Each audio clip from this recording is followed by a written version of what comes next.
The basement arcade has that sort of vibe. It might make for a great home office space. You take in the sights and sounds and smells of the basement while I do spreadsheets. But there's a small problem. This house I bought was built in 1890, and the foundation is this 10-inch tall by 18-inch deep ledge that surrounds the entire perimeter of the basement. It wastes a lot of space and ruins any ability to fit a normal desk and chair against the wall. So I'm going to build over it. I did pilot this idea first to see if I like it, and that was just framing a 4 foot by 8 foot platform and throwing some plywood on it. It worked great, but 4 feet by 8 feet is just too small even for a slim desk, so I need to expand the platform by a few square feet.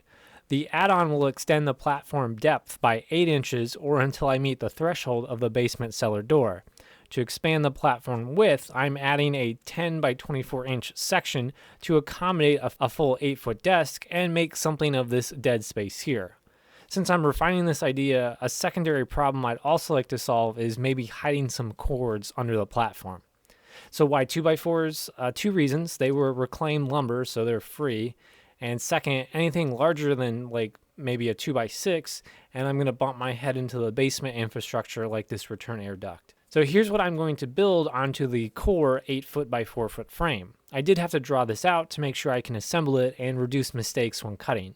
Making trips to the hardware store would kill this momentum for I want to do this in a day project. With everything cut, I begin assembly. Everything is screwed together with 2.5-inch number 9 construction screws and an impact driver. So once the platform is built, I do have to reassess how it's going to sit on the concrete.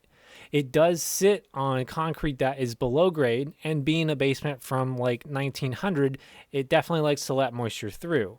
And just a side note, I did redo a bit of this 100-year-old concrete in this section about a year ago. Well, it really wasn't a redo, it was more like there was no concrete here where all these gaps are.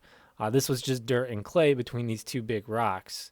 So I dug this out and filled it with concrete with plans to build over at some point. So it's not a good idea to have untreated wood sitting on concrete that wicks water. But I didn't have any pressure treated wood to serve as the intermediate that would require a trip to the store. So for now, I'm just cutting up a milk jug and using the high density polyethylene to serve as a barrier for the wood and concrete. I recommend not doing this. It's definitely a bit hacky, but I'm on a budget and still designing this thing as I go. I really wanted to use self-leveling feet for every point that touches the concrete, which is shown here in purple, because neither this foundation ledge nor this platform is anywhere close to level. But I didn't do this because I didn't have enough clearance to tuck these adjustable feet in, and I didn't want to make a special bracket to tie them into the platform either. I just cut blocks and shimmed them in to support the platform in these areas here. A sheet of plywood covers most of the platform with a bunch of cutoffs saved from other renovation work. And all this is screwed in at least every 10 inches to add rigidity to the frame.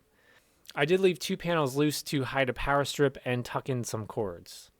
The finished surface is commercial carpet squares. These came from a building surplus supply store. I might glue them later, but for now I'm just going to cut them to fit, and I'm happy with it.